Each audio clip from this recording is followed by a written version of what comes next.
제23과 부정과거, 능동태 및 중간태 분사에 대해서 공부해 보도록 하겠습니다. 그리고 이와 더불어서 분사의 용법 중에서 우리 특별히 이 부사적 용법이 여러 가지 용법들이 있었잖아요. 그래서 그 부분에 대해서 보충적인 내용을 한번 살펴보고 넘어가도록 하겠습니다. 우리 화면에 우리 교재 311쪽이 등장하는데요. 우리 21.3부터 천천히 읽어가면서 한번 내용을 공부해 보도록 하겠습니다. 자, 23.1 부정과거 분사. 1번 부정과거 분사는 22과에서 살펴본 분사의 정의와 용법에 준한다. 이렇게 시작이 됩니다. 여러분, 이 분사의 정의와 용법은 뭐냐? 뭐 특별한 건 아니고요. 첫 번째는 분사는 이제 동사에서 기원한다는 거고, 두 번째는 동사에서 기원하지만 얘는 결국 동사에서 만들어진 형용사다. 이렇게 이해하면 된다는 거죠. 그 형용사니까 여러분 어떤 기능이 있겠어요? 형용사는 성과 수와 격이 일치하는 명사와 함께 쓰여서 다양한 용법을 나타내잖아요. 그러니까 얘가 이제 세 번째는 이제 성수격 일치 명사와 함께 예를 들면 세 가지 용법, 예를 들면 뭐 독립적 용법, 한정적 용법, 그리고 이제 부사적 용법. 어떤 책에서는 이거를 형용사의 서술적 용법과 이제 외형적으로 비슷하다 그래서 서술적 용법이라고 하는데 이 용어는 조금 의심스럽습니다. 어쨌든 이렇게 세 가지 형태로 나뉘어져서 사용된다라고 우리가 22과를 통해서 배웠었습니다. 자, 그러면 현재 분사와 부정과거 분사가 뭐가 차이가 나느냐? 이 부분이죠. 다만 그 형태가 부정과거 어간에서 형성되며, 여러분 부정과거 어간이라는 것이 현재 어간과, 그러니까 현재 어간은 곧 기본형 어간과 동일하잖아요. 그래서 현재 어간, 다시 말해 사전에 나오는 기본형 어간과 동일한 경우도 있고 다른 경우도 있죠. 그러니까 동일한 경우를 우리가 제1 부정과거형이라 그러고, 현재 어간과 이 부정과거 어간이 다른 것을 제2 부정과거형이라고 하는데, 바로 그 부정과거 어간에 형성되는 것이 1차적으로 이제 차이가 나고요. 그리고 그 시제 형태에 따른 해석이 차이가 난다는 점, 바로 이 점이 우리가 조금 주의를 기울여야 될 점이다라고 말씀을 드립니다. 2번 부정과거 분사는 직설법의 경우와 마찬가지로 기본형 어간과, 이게 이제 현재 어간이죠, 부정과거 어간이 동일한 제1부정과거 분사와 또 기본형 어간, 쉽게 말하면 현재 어간과 부정과거 어간이 다른 제2부정과거 분사로 구분이 됩니다. 그러니까 우리가 직설법에서 제1부정과거, 뭐 직설법, 제2부정과거 직설법 이렇게 형태에 따라 구분을 한 것처럼 제1부정과거 분사, 또 제2부정과거 분사 이렇게 나눠지게 되고요. 사실은 기본적으로는 이 직설법에서의 패턴을 그대로 이 어간을 공유하기 때문에 이제 따라간다라고 보시면 됩니다. 이거는 우리가 이제 이 분사를 배우기 전에 뭐 명령법, 가정법, 시구법, 우리가 또 이렇게 비직설법인 거 몇 개 배웠잖아요. 거기에도 그대로 적용이 됐던 규칙이죠. 그러니까 여러분이 그런 거를 잘 기억해서 여기에 적용을 하면 되겠습니다. 또한 직설법에서 중간태형과 수동태형이 구분되듯이 분사에서도 중간태형과 수동태형이 구분이 됩니다. 그래서 우리가 오늘 공부하는 이 책 제목을 한번 보면은 여기에 수동태는 나오지 않고 중간태만 나오죠. 그죠? 요거를 여러분이 기억하셔야 됩니다. 자, 수동태는 어디서 배우느냐? 24과, 우리 다음 과에서 이제 배우게 됩니다.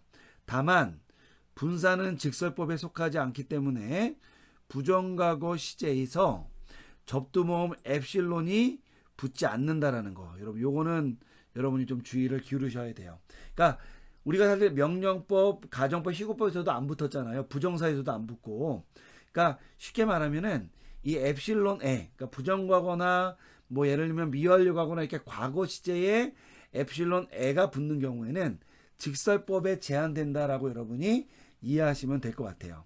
그러니까 분사도 어쨌든 직설법은 아니니까 여기에도 부정과거일지라도 에를 붙이지 않는다. 여러분이 그 점을 기억하시면 됩니다. 3번 상대적 시간을 나타내는 분사의 부서적 용법에서, 여러분 상대적 시간이라는 건 뭐예요? 시간 형태가, 그러니까 동사의 어떤 시제 형태가 어떤 객관적인 시간을 나타낸다라고 하는 거, 요거를 절대적 시간이라고 하는 거예요. 그러니까 쉽게 말하면 현재 형태는 현재 시간, 부정과거 형태는 과거 시간. 요게 1대1로, 뭐 예외도 좀 있겠지만 1차적으로 1대1로 객관적으로 그걸 나타낸다고 보는 것을 절대적 시간 개념이라고 하고, 상대적 시간 개념이라는 건 뭐냐면은 이제 분사 같은 경우에 주동사를 기점으로 해서 주동사가 현재든 부정과거든 상관없이 같이 사용되는 분사가 현재형이 되면 이 주동사가 이제 현재 시제든 과거 시제든 상관없이 동시간을 나타내고, 이제 부정과거 분사가 오면은 이것이 주동사보다 한 시제 앞서게 된다. 이렇게 쉽게 말하면은 이 그 분사형 혹은 그 단어 어휘의 자체에 어떤 객관적인 정보가 들어있는 것이 아니라 이것이 다른 어떤 기준에 근거해서 현재일 경우에는 동시간, 과거일 경우에는 한 시제 앞선 시간, 뭐 미래 형태도 뭐 있긴 있다고 보니까 분사 같은 경우에도 뭐 미래형일 경우에는 뭐 그거 이후에 발생하는 시간, 뭐 이런 거를 나타낸다고 이제 보는 요 개념, 요게 바로 상대적 시간 개념이라고 이해하시면 되겠습니다.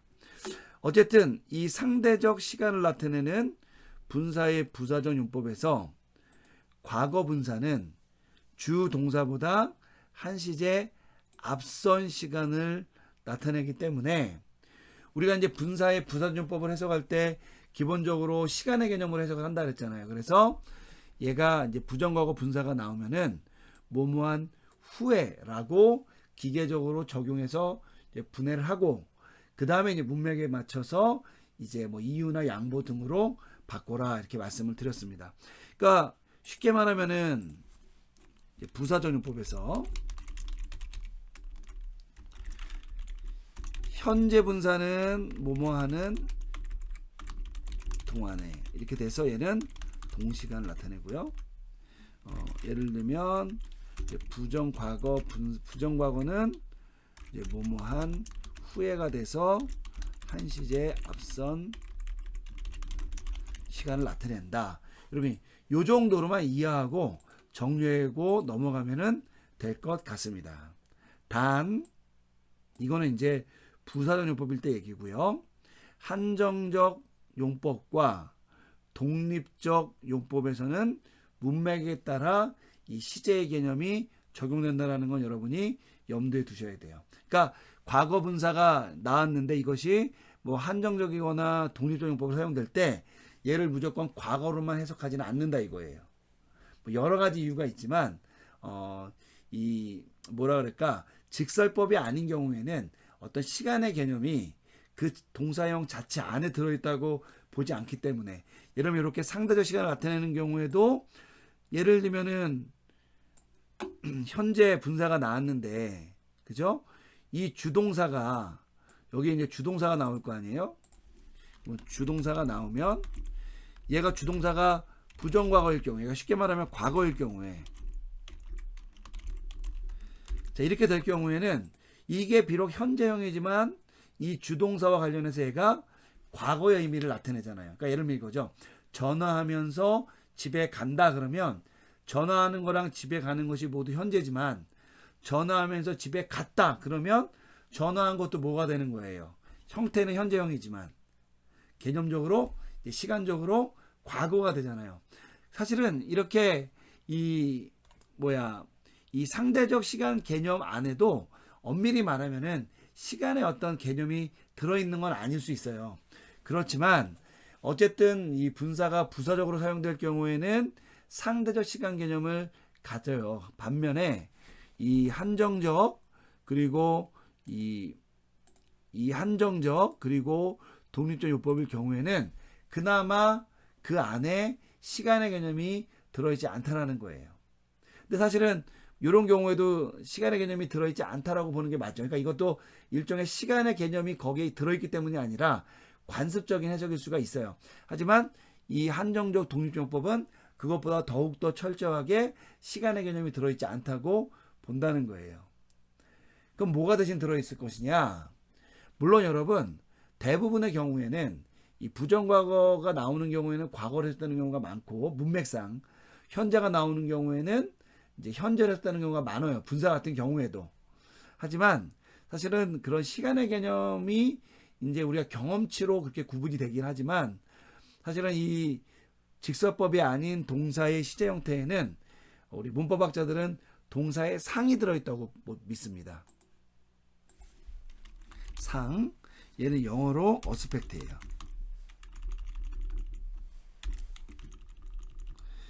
자, 어스펙트라는 건 뭐냐면은 그 동사가 전달하는 어떤 행위나 어떤 모양의 그 형태를 얘기하는 거예요. 예를 들면 뭐 반복적으로 진행된다는 거 얘기하든지 아니면 단회적이라든지 전체적이라든지 부분적이라든지 이런 거 있잖아요. 이런 것들을 이제 나타내는 건데 그나마 이것이 누구의 관점에 의해서 결정되냐면 저자나 화자 이 사람들의 관점에 의해서 결정된다라고 이야기가 되기도 해요. 다만 저자와 화자가 자기가 아무렇게나 말을 할 수는 없잖아요. 그러다 보니까 제한이 있어요. 이 사람들이 임의로 모든 걸 다 만들어낼 수가 없기 때문에. 하지만 1차적으로는 상이라는 것은 저자나 화자가 자신의 관점에서 어떤 사건을 묘사하는 방식을 얘기하는데 바로 요 한정적 독립적 용법 안에 그러한 내용이 담겨져 있다는 거예요. 그러니까 이런 것들을 우리가 조금 더 중급 헬러나 이런 데서 공부를 하게 되면은 여러분이 이 헬러에 대한 어떤 지식이 많이 높아지는데 지금은 이제 이렇게 시간의 개념이 존재하지 않는다라는 것 요거를 그냥 언급하는 차원에서 대신 동사의 상이라는 개념이 그 안에 들어가 있다 정도까지만 여러분이 염두에 두시면 좋을 것 같습니다. 자, 우리 그러면 이러한 어떤 사항들을 좀 염두에 두고요. 우리 그 교재 312쪽에서 우리 부정과거 중간 능동태 우리 그 교재 312쪽에서요. 부정과거 능동태 및 중간태 분사 형태를 한번 살펴보도록 하겠는데요. 우리 23.1.1에 보면은 제가 뭐부터 제시했냐면 제2 부정과거 형태부터 제시했습니다. 여러분 그 이유는 뭐냐? 우리는 제1 부정과거가 더 간단하고 쉽다라고 생각을 하지만 사실은 그런 이유가 있어요. 제2 부정과거부터 언급한 이유가 직설법 부분에서 이미 언급을 했지만 이 헬러 같은 경우에는 어미를 이렇게 재활용하는 관습이 있어요. 이것이 뭐 명령법, 희구법, 가정법에서도 이미 다 우리가 한번 살펴봤던 거죠. 그러니까 분사에도 이 규칙이 적용이 되는데 핵심은 이거예요. 구분이 가능하면 어간을 통해서 외형적인 구분이 가능하면 최대한 할 수 있는 한 이미 사용됐던 어떤 어미를 가지고 이것을 쉽게 말하면 재활용해서 동사의 형태를 만들어서 혹은 분사의 형태를 만들어서 그 문장을 구성한다는 거예요. 근데 이것이 이제 예를 들면은 좀 상황이 바뀌게 되면 또 그거에 따른 일단의 조치를 취하지만 가장 중요한 것은 구분이 되면 어미를 직접적으로 재활용하고 직접적 구분이 어려우면 약간의 변화를 주어서 재활용한다. 이게 이제 1차적인 어떤 핵심 사안이에요.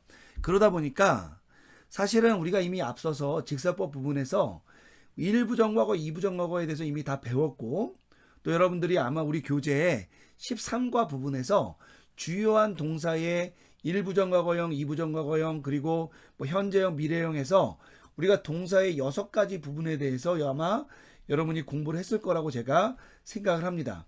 여러분 무엇을 하든 간에 헬러어를 가장 잘하려면 그 13과에 나오는 동사의 6어간 여러분 이거는 달달 외워야 돼요. 적어도 우리 교재에 나오는 그 부분은 여러분이 달달 외우셔야 되는데, 그 이유가 뭐냐? 바로 거기에 나오는 그 어간들이 다른 어떤 법에서 동사 형태를 만들 때 그것이 사용된다 이거예요. 그러니까 이거 경우에도 마찬가지죠. 제2부정과거가 되면은, 예를 들면 직설법에서 우리가 외웠던 제2부정과거 어간에다가 이제 어미를 붙여서 이제 우리가 분사를 만들 거 아니에요. 그러면 그 어미를 만들 때 얘가 어차피 어간을 보면은 얘가 형태가 구분이 되니까 이것이 능동태 분사인지 중간태 분사인지 구분만 해주면 되고, 남성인지 여성인지 중성인지 구분해주면 되고, 또 주격인지 속격인지 역격인지 대격인지만 구분해줄 수 있는 걸 붙이면 된다 이거예요. 왜? 어간을 통해서 모든 게 이미 이것이 부정과거라는 것이 드러났으니까요. 그래서 어떻게 만드느냐? 이 경우에는 부정과거 어간에 플러스, 이것만 보면 여러분 이미 과거 이제 부정과거인지 아는데, 우리가 이제 그러면 어미를 재활용해야 되잖아요. 그러니까 어미 재활용인데, 우리가 직설법에서는 과거를 나타내는 어미가 미완료 과거여서 우리가 그 미완료 과거 어미를 적용했지만, 분사 같은 경우에는 또 다른 그 직설법이 아닌 다른 법들 같은 경우에는 현재형, 부정과거형, 완료형밖에 없단 말이에요. 그러니까 부정과거를 외울 때에서는 이 상황에서는 어미를 재활용할 게 뭐밖에 없어요? 현재형밖에 없죠. 그래서 어미를 재활용하는데 이 경우에 현재 능동태 분사, 또 그리고 현재 중간태 분사 어미를 재활용한다 이거예요. 여러분, 우리가 이 분사 형태는 그냥 자체를 이미 다 알고 있다고 보시면 되는 거예요. 이 시점에서는. 왜? 우리가 이미 13과에서 이부정과거 형태를 다 외웠잖아요. 아직 안 외웠으면 지금이라도 여러분 시간 내서 꼭 외워야 됩니다. 하지만 여러분이 잘 외우신 분들은 이미 부정과거 어간을 외웠잖아요. 그걸 보면 얘가 부정과거인지 알고, 우리가 앞선 22과에서 뭘 배웠어요? 현재 능동태 중간태 분사 어미 외웠잖아요. 그러면 여러분 이 두 개를 그냥 만나게 하면은 부정과거 어간이 된다 이거예요. 그러니까 여러분 이미 다 배운 거나 마찬가지라는 것 여러분이 염두에 두시면 되겠고, 만약에 내가 어간에 대해서 아주 익숙하지 않다거나 분사의 어미에 대해서 익숙하지 않다, 현재 형태에, 그러면 그 앞부분에 가서 외워도 되지만, 사실은 요 사실을 염두에 두고 23.1.1에 나오는 제2부정과거 능동태 및 중간태 분사를 외우면 어간도 외우고 재활용된 현재 어미 있죠. 이 분사의 현재 어미 형태도 복습한다라는 마음으로 공부하면은 여러분이 일석이조가 될 거라고 생각이 됩니다. 그래서 우선 이 부분에 대해서 충실하게 공부를 하고 나중에 시간을 내서 앞부분에 있는 것을 한번 복습을 해보시기를 바라겠습니다. 자, 우리 그러면 한번 따라 읽어보도록 하는데요. 우선 나온 단어가 뭐냐면 람바노 동사예요. 여러분, 람바노 동사는 취하다라는 뜻인데 얘가 부정어가 되면 엘라본 되죠. 람바노 엘라본. 앞에 애가 붙은 것은 이제 직설법이기 때문에 우리 그 엡실론을 붙여준 거고요. 오는 미완료 과거 어미를 재활용한 거였죠. 다 떼버리면 뭐가 어간이냐면 이제 라브가 어간이 되는 거죠. 여기 제가 라브라고 써놨죠. 자, 현재 어간은 람반이고요. 부정어 어간은 엘라본에서 그 라브가 어간이 되는 겁니다. 그럼 이 라브에다가 얘가 이제 부정어 어간인지 아니까 분사를 만들려면 이제 앞에 나온 어미를 재활용하면 되니까 현재 능동태 분사 온, 우사, 온 요거랑 중간태 분사 뭐죠? 오메노스, 오메네, 오메논 요거를 갖다가 붙여서 그냥 활용하면 된다 이거예요. 요 경우는 고경이죠. 이렇게 붙여서 고경을 시키면 된다 이거예요. 그러니까 여러분, 우리가 부정과거 분사가 어려운 것 같지만 특별히 제2부정과거 분사 같은 경우에는 우리가 제2부정이라는 말에 대해서 굉장히 담이 있어서 어려운 것 같지만 사실은 그 안에 정확한 규칙이 있다는 것만 여러분이 염두에 두시면 그렇게 극복 못할 문제는 아니다 라고 말씀드리면서 한번 따라 읽어보고 우리 넘어가도록 하겠습니다. 우리 남성부터 한번 따라 읽어보겠습니다. 라본. 자, 속격. 라본토스, 라본띠, 라본따, 라본테스, 라본돈, 라부시, 라본따스. 여러분, 어간은 라브라는 거 우리가 앞에서 이미 살펴봤고요. 어미는 우리 남성 단수 주격 분사 어미, 그죠? 온, 온떠스, 온띠, 온따, 온테스, 온돈, 우시, 온따스, 이 형태를 그냥 재활용해 준 거죠. 여러분, 이 재활용 규칙이 굉장히 중요하다는 거예요. 자, 우리 여성 형태는 어떻게 되느냐? 라브라는 어간은 똑같고요. 이 뒤에 우리 현재 능동태 분사 여성 형태 있죠? 우사, 우세스 그거 있잖아요. 그거를 그냥 붙여준 겁니다. 자, 한번 따라 읽어보겠습니다. 라부사, 라부세스, 라부세, 라부산, 라부사이, 라부손, 라부사이스, 라부사스. 이 경우에 우사, 우세스, 우세, 우산, 우사이, 우손, 우사이스, 우사스에서 현재 어미가 재활용된 거 우리가 분명히 알 수가 있고요. 다만 이 경우에는 이것이 혼합형 변화죠. 그래서 여러분이 좀 주의를 할 필요가 있다 말씀을 드립니다. 자, 중성 같은 경우에도 그대로 그 패턴이 적용되는데, 중성은 항상 주격과 대격이 동일하다는 규칙 우리가 염두에 둬야 되죠. 그 점을 염두에 두면서 한번 따라 읽어보고 넘어가겠습니다. 라본, 라본토스, 라본띠, 라본, 라본따, 라본돈, 라부시, 라본따. 이렇게 됩니다. 그러니까 여러분이 라본, 라브사, 라본을 외우면 이 부분이 쉽게 그냥 313 적용되니까 쉽게 그 패턴을 기억해서 현재 형태에서 적용했던 패턴을 기억해서 여러분이 적용하시면 돼요. 근데 있잖아요. 다만 한 가지 우리가 주의해야 될 점이 있는데 그게 뭐냐면요. 바로 요겁니다. 요거예요. 여기 보면 악센트가 요 위에 있죠. 그죠?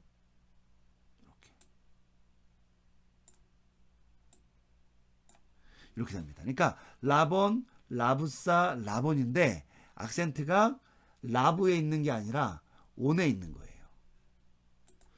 여러분, 우리 교재 296쪽에 보면은 여기 보면은 리온, 리우사, 리온에서 이 현재 능동태 분사가 나오는데 여러분이 그 부분을 잠깐 펴셔서 액센트를 확인하면 액센트가 어간인 리온, 리우사, 리온 이렇게 돼 있단 말이에요. 원래는 그게 이 액센트를 찍는 규칙에 합당한 건데 제2부정과거 분사 같은 경우에는 요 재활용된 거를 표시해 주기 위해서 특별히 능동태형에서는 요 악센트를 어미에 붙여줬다라고 여러분이 이해하시면 되겠습니다. 자, 우선은 능동태는 이렇게 여러분 마무리하고요. 우리 중간태를 보겠습니다. 중간태 어간도요. 어간이 똑같죠. 이제 라브고요. 그리고 나서 오메노스, 오메네, 오메논 이렇게 붙여서 우리가 이제 곡용하면 되겠습니다. 한번 따라해 보겠습니다. 라보메노스, 라본. 한번 읽어보겠습니다. 라보메노스, 라보메누, 라보메노, 라보메논, 라보메노이, 라보메논, 라보메노이스, 라보메노스 이렇게 됩니다. 그래서 오메누스, 오메누, 오메노, 오메논, 오메노이, 오메논, 오메노이스, 오메누스 이렇게 되고요. 여성은 이거를 에로만 바꿔주면 됩니다. 빠르게 읽어보겠습니다. 라보메네, 라보메네스, 라보메네, 라보메넨, 라보메나이, 라보메논, 라보메나이스, 라보메나스. 자, 중성은 항상 주격과 대격이 동일하죠. 한번 따라해 보겠습니다. 라보메논, 라보메누, 라보메노, 라보메논, 라보메나, 라보메논, 라보메노이스, 라보메나. 여러분, 이 중성 같은 경우는 액센트는 그냥 자신이 원래 취해야 하는 자리에 가지기만 하면 돼요. 그러니까 이 경우에는 중요한 게 뭐냐면 부정과거 어간과 이제 그 어미가 중간태 어미가 재활용됐다. 그걸 꼭 염두에 두셔야 되고, 이제 능동태 같은 경우에는 액센트의 어떤 특징이 좀 있다까지만 이해하시면 되겠습니다. 자, 그러한 사항을 밑에 1번, 2번, 3번에서 제가 이제 설명을 했고요. 이미 앞서서 다 구두를 설명을 했기 때문에 추가적으로 더 설명하지 않겠습니다.